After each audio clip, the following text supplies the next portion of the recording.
जय जगन्नाथ मु ज्योतिर्विद डॉक्टर भवानी शंकर महापात्र आपण मानकु भाग्यचक्र कार्यक्रम को स्वागत जनाऊँगी। दर्शक बंधु भाग्यचक्र कार्यक्रम आम विभिन्न समय विभिन्न समस्या विषय अवगत करिथाउ। आपण को जीवन में देखाउथुवा समस्यार किपरि सरल समाधान आपण माने पाई परिबे ता पई फोन कॉल माध्यम रे आपणकर समस्या आम नहीं थाउ एवं समाधान मध्य करिथाउ। तेबे दर्शक बंधु आज आसंतु जानिबा जन्म जातक चंद्रमा जदि द्वादश घरे अछंती आपण जातक आपणकर जेकोसी राशि ही पारे जदि चंद्रमा आपणकर द्वादश घरे अच्छी ताहले आपण को किपरि फल प्रदान करिवे से संपर्क जानिबा। द्वादश रे चंद्रमांकर स्थिति एवं तदु अनुसार जातक तार प्रभाव देखंतु। चंद्रमा होचंती मनकारक ग्रह। शास्त्र कहा जाए मनर मूले यजगत एवं पुरुष सूक्तर मध्य कहा जाए भगवान विष्णुंकर माँ महाप्रभु जगन्नाथंकर सूर्य एवं चंद्र होचंती दुई नेत्र एवं चंद्रमा मन को रिप्रेजेंटेटिव करिथांती। चंद्रमा मनसो जातो चक्षु सूर्य मजायत शास्त्र कहा जाए चंद्रमा मनसो जातो। चंद्रमा होचंती मनकारक ग्रह। चंद्र आपणकर जदि जातक भल स्थिति रे थांती ताले व्यक्ति विशेष अत्यंत शुभ फल प्राप्ति करिथांती। चंद्रमा होचंती मातृकारक आपण को माँ माउसी एमान को रिप्रेजेंटेटिव करिथांती चंद्रमा। चंद्रमा मातृकारक ग्रह। चंद्रमा होचंती एक स्त्री कारक ग्रह। मातृस्थानीय स्त्री लोक अर्थात माँ माउसी पिउसी एमान को रिप्रेजेंटेटिव करे चंद्रमा। शुक्र मध्य स्त्री कारक ग्रह किंतु शुक्र होचंती आपण को पत्नी। शुक्र पत्नी कारक ग्रह स्त्री मात्र पत्नी। तेणु आपण को चंद्रमा जदि जातक द्वादश घरे अच्छी द्वादश माने 12 नंबर घरे अच्छी आपण देखिए आपंकर जो जन्म ग्रह चक्र अच्छी बा जो जन्म कुंडली अच्छी सेठी 12 नंबर घरे चंद्रमा अच्छंती ताले कौन फल प्रदान करिवे। शास्त्र सुंदर भाव में कहे चंद्रमा द्वादशपि संस्थितम ज्येष्ठ भातृ ज्येष्ठ शालक ज्येष्ठ पुत्र सुखम नास्ति। आपण देखिए आपण को जातक 12 नंबर घरे माने 12th हाउस रे जदि चंद्रमा अछंती ताले आपण जदि घरे बड़ पुओ अछंती ठीक अच्छी घरर बड़ पुओ आपण को तले सान भाई भौणी अछंती ताले कोनोसी असुविधा नाही किंतु आपण मझिया भाई बा सान भाई आपण को ऊपरे आउ जोड़े 2 भाई बा 3 भाई अछंती बा भौणी अछंती ताले आपण देखिबे जे आपणकर बड़ भाई ज्येष्ठ भातृ तांको सहित आपणकर पड़िबो नाही। आपण को ऊपर जे बड़ तांको सहित पड़िबो सभा बड़ जे ज्येष्ठ भातृ तांको सहित पड़िबो नाही। सान भाई अछंती तांको संगे जो भले संपर्क रहिबो बड़ भाई सहित रहिबो नाही। आपणकर बड़ भौणी धरंतु 2 भौणी गोटे सान भौणी गोटे बड़ भौणी अछंती आपण ऊपरे सान भौणी सहित भल संपर्क रहिबो मात्र बड़ भौणी सहित आपणकर संपर्क रहिबो नाही। यह बहु परीक्षित। आपण को जातक रे जदि द्वादश रे चंद्रमा अछि ताले आपण एक कथा निजे देखि परिबे 12 नंबर रे जदि चंद्र अछि से भली भाव रे आपण विवाह करि सारिचंती। ज्येष्ठ शालक सुखम नास्ति। ज्येष्ठ शालक माने बड़ शला जदि आपण को पत्नी को ठारू बयस रे बड़ अछंती बा आपण ठो बयस रे बड़ शालक अछंती आउ धरंतु आपण पत्नी को ठारू सान भाई अछंती तांकर सान शला अछंती मझिया अछंती सेमान संग पड़िबो किंतु बड़ शालक सहित पड़िबो नाही। एटा प्रमाणिक योग्य आपण निजे देखंतु जन्म जातक करे जदि बड़ भाई बा बड़ भौणी अछंती द्वादश रे चंद्रमा पड़िबो नाही। ज्येष्ठ शालक बड़ शला अछंती तांग सागरे पड़िबो नाही। से भली ज्येष्ठ पुत्र सुखम नास्ति। आपण 2 पुओ अछंती बा पुओटे झियोटी बड़ गर्भ प्रथम गर्भ पिला सहित टिके मतांतर देखा दबो तेबे जण कलर आम सहित जड़ित होइचंती तांग कॉल टी नै जिवा प्रथमे। हेलो सर कोन कल्याण मस्तु दीर्घजीव भव। आपण को परिचय दियंतु को जगह कहउचंती कहा विषय जानिया पई चाहुचंती कोंतु। सर मोर पुओ विषय जानिया पई चाहू। आपण को नाटी दया करी कोंतु प्रथमे। मोर नाम निरंजन लेंका। को लंका कहले निरंजन लेंका। निरंजन बाबू कहउचंती को जगह आपण कहउचंती आपण को स्थान रो हमु कॉल करिचंती को जगह वर्तमान कटक जिला बलरामपुर। अच्छा कटक जिला धरंतु कटक रो आपण करिचंती आउ पुओ कहा विषय जानिया पई चाहुचंती पुओ विषय रे मो पुओ विषय आज्ञा पुओ को नाटी कहंतु। पुओ को नाम उत्कल किशोर लेंका। उत्कल अच्छा उत्कल आम जातक देखा तार जन्म तारीख समय स्थान कहतु। ତାର ଜନ୍ମ ତାରିଖ ହଉଛି 1/4/1986। 1 ଏପ୍ରିଲ 1986 ମସିହା। ସମୟ 4 ମାସ। ସମୟ କୁହନ୍ତୁ। ସମୟ ହଉଛି 12:57 ଦିନ। 12:57 ମଧ୍ୟାହ୍ନ। ଆଜ୍ଞା। ଜନ୍ମସ୍ଥାନ ଆଜ୍ଞା। ସ୍ଥାନ ହଉଛି କୋରାପୁଟ ଜିଲ୍ଲା ଧରିକା, ବର୍ତ୍ତମାନ ନବରଙ୍ଗପୁର ଜିଲ୍ଲା। ଆଚ୍ଛା ଆଚ୍ଛା। କ'ଣ ପ୍ରଶ୍ନ ରହିଛି ପିଲା ବିଷୟରେ? ଆଜ୍ଞା। ପିଲା ବିଷୟରେ ଆପଣ କ'ଣ ଜାଣିବା ପାଇଁ ଚାହୁଁଛନ୍ତି? ପୁଅ ବିଷୟରେ ପ୍ରଶ୍ନ କ'ଣ ଅଛି? କଣ ସାର୍ ତାର ମାନସିକ ଖରାପ ଇଏ ହଉଛି କିଛି ନହେଲେ ତାପରେ ଗୋଟେ ଜାଗାରେ ଏମିତି ଏଇ ମାନେ ହଇରାଣ ହଉଛି। ଜଣେ ତାକୁ ମାନି କରି ପଇସା ତ ନେଇଯାଇଛି। ଆଚ୍ଛା। ଆଉ ସେ ପଇସା ଦଉଛି ଇଏ ପାଗଳା ଭଳିଆ ହଉଛି। ଆଜ୍ଞା। ଚାକିରି କରିଦେବ, ସିଟ୍ରେ ତ ଚାକିରି କରିଦେବ, ଆସି ଘର ବାଜୁଛି। ସେଇଟା ଯେତେ ହଉଛି ସେଇଥିପାଇଁ ମୁଖ୍ୟତଃ ତାର କର୍ମସ୍ଥିତି ଏବଂ ଗ୍ରହ ଦଶା ବିଷୟରେ ଜାଣିବା ପାଇଁ ଚାହୁଁଛନ୍ତି। କର୍ମକ୍ଷେତ୍ର ଗ୍ରହ ଦଶା ଦେଖନ୍ତୁ। ପୁଅଙ୍କର ହେଉଛି ଧନୁ ରାଶି, ମୂଳା ନକ୍ଷତ୍ର, 19/9 ଏବଂ କର୍କଟ ଲଗ୍ନ। ଧନୁ ରାଶି, କର୍କଟ ଲଗ୍ନ, ମୂଳା ନକ୍ଷତ୍ର। ଠିକ୍ ଅଛି। ଆଜ୍ଞା। ଦେଖନ୍ତୁ ପୁଅର ଯଦି ଆମେ ଜନ୍ମ ଗ୍ରହ ଚକ୍ରକୁ ଦେଖିବା, ଜନ୍ମ କୁଣ୍ଡଳୀକୁ ଦେଖିବା, ତା ଜାତକରେ ଅଷ୍ଟମ ସ୍ଥାନରେ ବୁଧ ଆଉ ବୃହସ୍ପତି ଏକତ୍ର ଅଛନ୍ତି। ସପ୍ତମାଧିପତି ଯିଏକି ଶନି, ସେ ଜାତକରେ ମୁଁ ଦେଖୁଛି ପଞ୍ଚମ ସ୍ଥାନରେ ଅଛନ୍ତି। ତେଣୁ ୟାର ମିତ୍ରମାନେ ମୁଁ ଦେଖୁଛି ବଳବାନ ହେଇକି ଅଛନ୍ତି। ଅର୍ଥାତ୍ ଇଏ ବହୁତ ମିତ୍ର ପ୍ରିୟ, ସାଙ୍ଗସାଥି ପ୍ରିୟ ଏବଂ ଇଏ ବହୁତ ଇମୋସନାଲ ପିଲାଟା, ବହୁତ ସରଳ ବିଶ୍ୱାସୀ ପିଲାଟା। ଯିଏ ଯାହା କହିଲା ସମସ୍ତଙ୍କ କଥାରେ ପରିଚାଳିତ ହୋଇଯିବ। ବାପା ମା ଭୁଲ, ବାକି ବାହାର ଲୋକଙ୍କୁ ଠିକ୍, ଏଇଭଳିଆ ତାର କଥା। ବୁଝିପାରୁଛନ୍ତି? ବାପା ମାଙ୍କୁ ସମ୍ମାନ କରେ, ଅସମ୍ମାନ କରେ ନାହିଁ, କିନ୍ତୁ ବାହାର ଲୋକଙ୍କ କଥାକୁ ଅଧିକା ବିଶ୍ୱାସ କରେ। ଏଇଭଳିଆ ପିଲା। ବୁଝିପାରୁଛନ୍ତି? ବାହ୍ୟ ଲୋକ ବିଶ୍ୱାସୀ। ଏବଂ ଶାସ୍ତ୍ରରେ କହେ ଯେ ଶୁକ୍ର ରାହୁ ଯୁତେ ଦୁଷ୍ଟେ ଯୋଗ ଭଙ୍ଗମ ପଦେ ପଦେ। ତା ଜାତକରେ ଶୁକ୍ର ଆଉ ରାହୁ ଏକତ୍ର କର୍ମସ୍ଥାନରେ ରହିଛନ୍ତି। ତେଣୁ କର୍ମକ୍ଷେତ୍ରରେ ତାର ସ୍ଥିରତା ରହୁନାହିଁ। କର୍ମ କଲେ ମଧ୍ୟ ମନ ବିଚଳିତ ହେଉଛି ଏବଂ ଛୋଟ ଛୋଟ କଥାରେ ଭାଙ୍ଗି ପଡ଼ୁଛି। ସହିବା ଶକ୍ତି ତାର ଜମା ନାହିଁ। ଆପଣ ଦେଖିବେ ଧୈର୍ଯ୍ୟ ନାହିଁ ଜମା। ବୁଝିପାରିଲେ? ଏବଂ ସାଙ୍ଗସାଥୀକୁ ବିଶ୍ୱାସ କରି ସେ ଅସୁବିଧାରେ ବର୍ତ୍ତମାନ ଆଜି ଯେଉଁ ସମସ୍ୟା ସୃଷ୍ଟି ହୋଇଛି ତାର ସାଙ୍ଗ କାରଣରୁ ହୋଇଛି। ମୋତେ ଯେତିକି ଲାଗୁଛି ସେ ଯାହା ବି ପଇସା ପତ୍ର କିଛି ଦେଇଛି ସାଙ୍ଗସାଥୀକୁ ମାଧ୍ୟମ କରି ଦେଇଛି, ଏଭଳିଆ ହେଇଛି। ତେଣୁ ଦେଖନ୍ତୁ ବର୍ତ୍ତମାନ ସମୟ ତାର ଗ୍ରହସ୍ଥିତି ଭଲ ଚାଲି ନାହିଁ। ମୁଁ ସଦାବେଳେ କହୁଛି ଯେ ଧନୁରାଶି ପାଇଁ ଶନି ଢେୟା ବର୍ତ୍ତମାନ ଆରମ୍ଭ ହୋଇଛନ୍ତି। ତେଣୁ ସମୟ ଟିକେ ଖରାପ ଚାଲିଛି ତାର। କେତୁ ମହାଦଶାରେ ପିଲା ଜନ୍ମଗ୍ରହଣ କରିଛି। କେତୁ ପରେ ଶୁକ୍ର, ଶୁକ୍ର ପରେ ରବି, ରବି ପରେ ଚନ୍ଦ୍ର, ବର୍ତ୍ତମାନ ମଙ୍ଗଳଙ୍କର ମହାଦଶା ଚାଲିଛନ୍ତି ଏବଂ ମଙ୍ଗଳ ମହାଦଶାରେ ବର୍ତ୍ତମାନ ଅନ୍ତର୍ଦଶା ହିସାବରେ ମଙ୍ଗଳରେ ବର୍ତ୍ତମାନ ଗତି କରୁଛନ୍ତି। ଜାତକରେ ମଙ୍ଗଳରେ ବୃହସ୍ପତି 2-11-25 ପର୍ଯ୍ୟନ୍ତ ମଙ୍ଗଳରେ ବୃହସ୍ପତି, ତାପରେ ମଙ୍ଗଳରେ ଶନି 2-11-25 2 ନଭେମ୍ବର 25 12-12-26। ତା ମାନେ ଆପଣ ଧରନ୍ତୁ 12-12-26 ଅର୍ଥ 2027 ମସିହା ପର୍ଯ୍ୟନ୍ତ ତା ଜାତକରେ ଗ୍ରହସ୍ଥିତି ବିଶେଷ ଭଲ ନାହିଁ। ତେଣୁ ଟିକେ ଜଗି ରଖି ପିଲାକୁ ଚଳିବାକୁ ପଡ଼ିବ। ମଙ୍ଗଳରେ ବୃହସ୍ପତି, ମଙ୍ଗଳରେ ଶନି। ତେବେ କର୍ମକ୍ଷେତ୍ରରେ ଯଦି ଆମେ ଦେଖିବା ଗୋଟେ ପଜିଟିଭ୍ କଥା ହେଉଛି 2026 ମସିହା ଜାନୁଆରୀ ଠାରୁ 2026 ମସିହା ଜୁଲାଇ ମଧ୍ୟରେ, 26 ଜାନୁଆରୀରୁ 26 ଜୁଲାଇ ମଧ୍ୟରେ ଆସନ୍ତା ବର୍ଷ ଗୋଟେ ଭଲ ଜବ୍ଟେ ପିଲା ପାଇପାରିବ, ଭଲ କର୍ମ ପାଇପାରିବ। କିନ୍ତୁ 2027 ମସିହା ପର୍ଯ୍ୟନ୍ତ ମୋଟାମୋଟି ତାକୁ ଟିକେ ଜଗିକି ଚଳିବାକୁ ପଡ଼ିବ। ତାର ଯେଉଁ ଗ୍ରହସ୍ଥିତି ରହିଛି ସେ ଗ୍ରହସ୍ଥିତି ଅନୁଯାୟୀ କିଛି ଅର୍ଥ ପ୍ରାପ୍ତି ପାଇଁ ମୁଁ ଆପଣଙ୍କୁ ଏକ ସରଳ ପ୍ରତିକାର କହିବି। ଆପଣ ଗୋଟେ କାମ କରନ୍ତୁ, ସେ ଯାହାକୁ ଅର୍ଥ ଦେଇଛି କୌଣସି ଶୁକ୍ଳପକ୍ଷ ଶୁକ୍ରବାର ଦିନ, ମନେ ରଖନ୍ତୁ ଶୁକ୍ଳପକ୍ଷ ଶୁକ୍ରବାର ଦିନ ଆପଣ ଗୋଟେ ତୁଳସୀ ଗଛକୁ ପ୍ରଣାମ କରିବେ। ଆଗ ପୁଅ ଯିଏ ଦେଇଛି ପଇସା, ପୁଅ ପ୍ରଣାମ କରିବ ଏବଂ ଗୋଟେ ତୁଳସୀ ଗଛର ଯେଉଁ ପତ୍ରଟା ଟିକେ ବଡ଼ ଥିବ, ସାଇଜରେ ବା ଆକାରରେ ଟିକେ ବଡ଼ ଥିବ, ସେଭଳି ଗୋଟେ ପତ୍ର ତୁଳସୀ ବୃକ୍ଷକୁ ପ୍ରଣାମ କରିକି ସେ ପତ୍ରଟି ଛିଣ୍ଡେଇବ ଏବଂ ଏବଂ ସେଇଦିନ ଶୁକ୍ଳପକ୍ଷ ଶୁକ୍ରବାର ଦିନ ତୁଳସୀ ଗଛର ଗୋଟେ ବଡ଼ ପତ୍ରଟି ତୁଳେଇବ ଏବଂ ଆପଣଙ୍କର ରକ୍ତଚନ୍ଦନ ଏବଂ ଡାଳିମ୍ବ କାଠି, ଡାଳିମ୍ବ ଗଛର ଯେଉଁ କାଠି ଥିବ, ଗୋଟେ ଡାଳିମ୍ବ ଗଛର କାଠି, ଛୋଟ କାଠିଟେ ସରୁ କାଠିଟେ ନେବ, ତା ଅଗଭାଗକୁ ଟିକେ ଛେଚିଦେବ ଲେଖନୀ ଭଳିଆ ଲେଖିବା ପାଇଁ।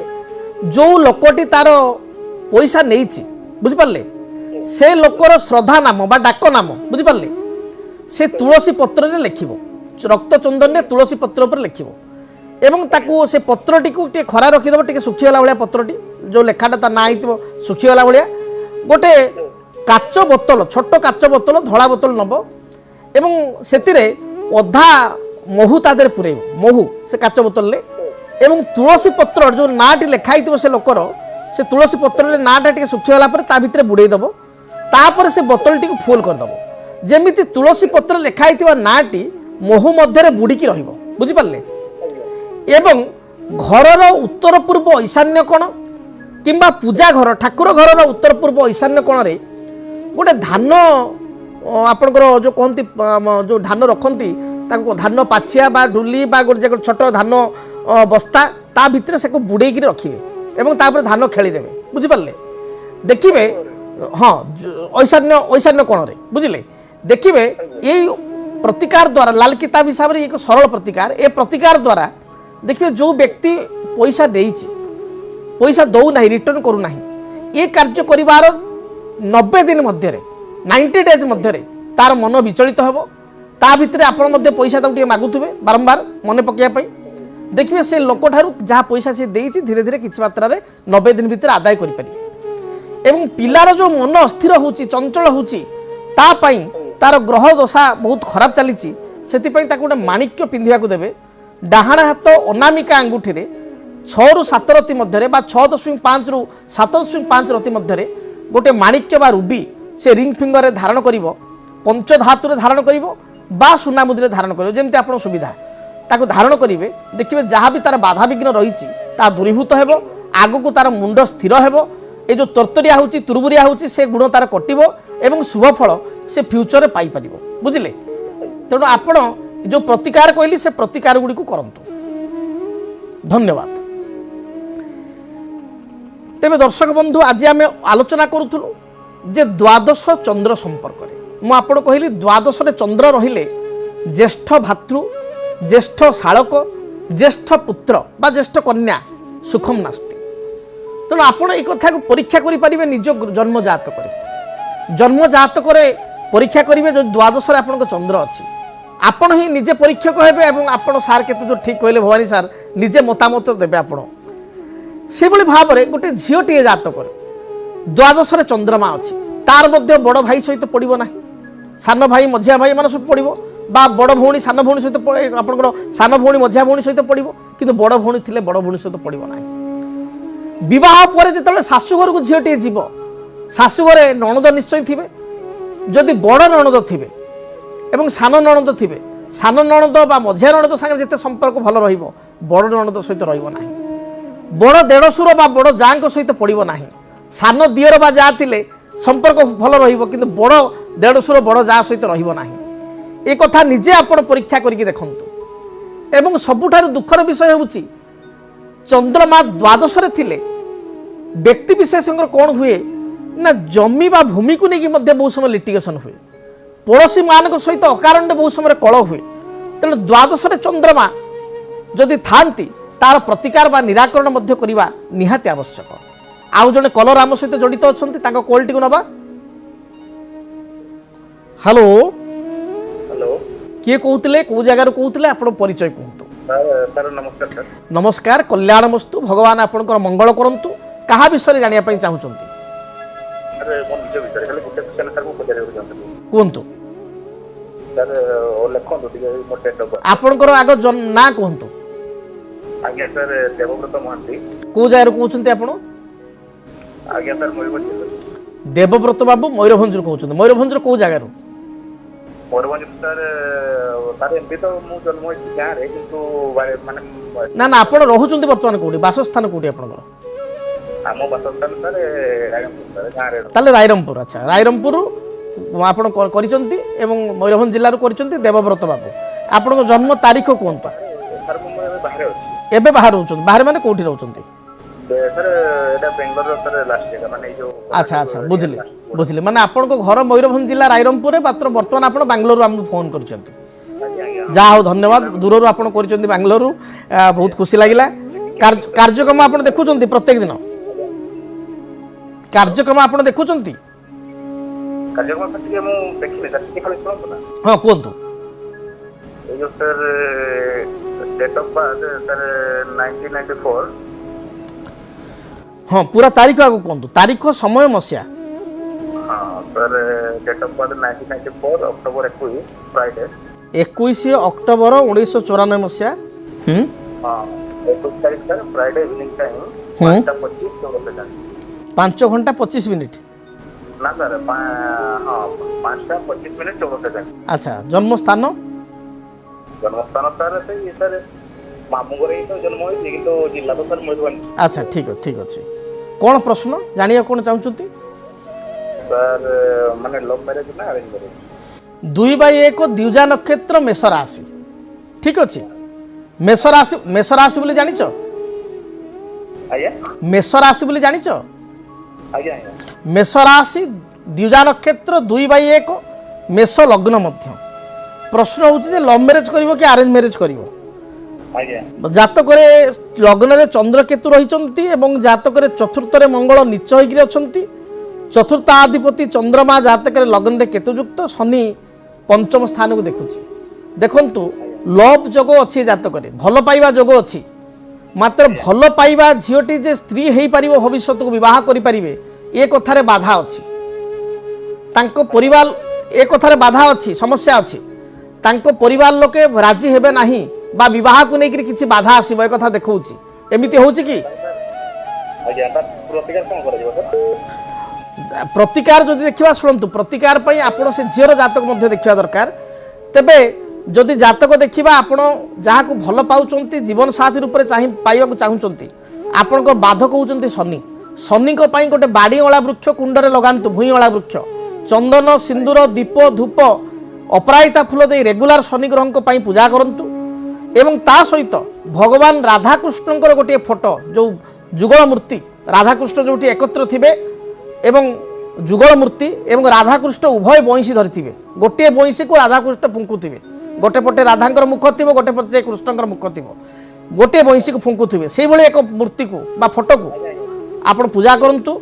जदि आपंकर भल पाइबा सत्य चिरंतन ये ताले पवित्र ताले निश्चय कौन सी शक्ति आपको अटकई पारिबनी, आप निश्चय विवाह करें। धन्यवाद। तेबे दर्शक बंधु आज आम आलोचना करूँ द्वादश चंद्रमा संपर्क में। चंद्रमा द्वादश थिले व्यक्ति विशेषकर बहुत समय जो कथा कहली परिवार में समस्या देखा दिए, पारिवारिक जीवन में मतभेद हुए, पैतृक संपत्ति को नहीं भाई भाई मध्य भाई भौणी मध्य तिक्तता देखा दी थाए। चंद्रमा द्वादश स्थान रे विदेश भ्रमण करती, यहाँ गोटे प्लस पॉइंट कहवा माइनस पॉइंट भी कहवा, कारण बहुत लोक गाँ छाड़ी घर छाड़ी निज एरिया छाड़ी जावाक भल लगे ना, से माइनस पॉइंट से बाध्य हे। जो व्यक्ति विशेष चाहूँगी जे आईटी फील्ड जॉब करुचे टी फॉरेन को जीवी बा गोटे सेक्टर में जॉब करुच्ची फॉरेन गले भल हे, से ये द्वादश चंद्रमा यथेष्ट शुभप्रद। तेबे दर्शक बंधु समय तो इशारा देलानी, कार्यक्रम को आम ये रखा नियतिर चक्र में आपण मु समस्ते बंधा। तेबे दर्शक बंधु आपण आद निराश हेबे नहीं, प्रत्येक दिन आपण कार्यक्रम को देखंतु। बहु ज्योतिष शास्त्र संपर्कित मूल्यवान कथा आपण कार्यक्रम जानिया को पाई परिबे। जदि आपण व्यक्तिगत जीवन में कौन समस्या रही समस्यार समाधान पाई आपण मो सहित देखा करने चाहूँगी, व्यक्तिगत भाव में व्यक्तिगत साक्षात करने चाहूँगी, किंबा आपण दूर में अच्छा देखा करने आसवा संभवपर हो पार नहीं आपण मो सहित भेटा, ताले टेलीफोन माध्यम मो सहित जोगाजोग करेंगे। टीवी रे जो टीवी स्क्रीन रे जो नंबर दि जाऊँगी आपण को टेलीफोन बा टीवी स्क्रीन रे जो नंबर दि जाऊँगी से नंबर आपण कॉल करंतु। जदि आपण इच्छुक व्यक्तिगत मो सहित साक्षात करें 45 मिनिट 1 घंटा मो सहित आलोचना करी आपण समस्यार समाधान पाई परिबे, किंबा आपण टेलीफोन माध्यम मो सहित अपॉइंटमेंट नहीं टेलीफोन माध्यम दूर स्थान थिले सुद्धा आपण 45 मिनिट घंटा पर्यंत मो संगे कथा पारे, समस्यार समाधान पाई परिबे। तेबे आपण स्क्रीन रे दिया नंबर रे जोगाजोग करंतु, निश्चय आपण को टेलीफोन उठा जीवो एवं आपण समस्यार समाधान पाई परिबे। आज पाई विदाय दियंतु। महाप्रभु जगन्नाथ आपण को घंट गोड़े रखंतु। माँ दक्षिण काली आपण को जीवन चलापथ को कुसुमित करंतु। रहुची जय जगन्नाथ, जय माँ दक्षिण काली। जदि आपणक जीवन रे व्यक्तिगत पारिवारिक समस्या, कर्मक्षेत्र नियुक्ति, वैवाहिक समस्या, वास्तु दोष एवं माली मकदमा आदि समस्या थाए ताहेले समस्यार समाधान और परामर्श पाई आमकु जोगाजोग करंतु। ज्योतिर्विद doctor Bhabani Shankar Mohapatra, Budheswari colony, plot number 26, Bhubaneswar. Phone number 9774 9439444924 9439444924 ଆମର ୱେବସାଇଟ୍ www.srijagannathastro.com। କେମିତି କଟିବ 2026 ମସିହାରେ ଆପଣଙ୍କ ଭାଗ୍ୟ? କେଉଁ ରାଶିରେ ରହିବ ସମସ୍ୟା ଆଉ କିଏ ହେବେ ଲାଭବାନ? କେମିତି ରହିବ ମେଷଠାରୁ ମୀନରାଶି ପର୍ଯ୍ୟନ୍ତ ଭାଗ୍ୟଫଳ? ଜାଣିବା ପାଇଁ ଦେଖନ୍ତୁ ଆମ କାର୍ଯ୍ୟକ୍ରମ 2026 ଭାଗ୍ୟଫଳ। 2026 ମସିହାର ଆପଣଙ୍କ ରାଶିର ସମ୍ପୂର୍ଣ୍ଣ ଭାଗ୍ୟଫଳ ଜାଣିବା ପାଇଁ ଚ୍ୟାନେଲକୁ ସବସ୍କ୍ରାଇବ୍ କରନ୍ତୁ, ବେଲ୍ ବଟନକୁ ଅନ୍ କରନ୍ତୁ। ଦେଖନ୍ତୁ DTV ଓଡ଼ିଆ। DTV ଓଡ଼ିଆ ଦେଖିବା ପାଇଁ ସବସ୍କ୍ରାଇବ୍ କରନ୍ତୁ ଏବଂ ବେଲ୍ ଆଇକନ୍କୁ ମଧ୍ୟ ଦବାଇ ଦିଅନ୍ତୁ।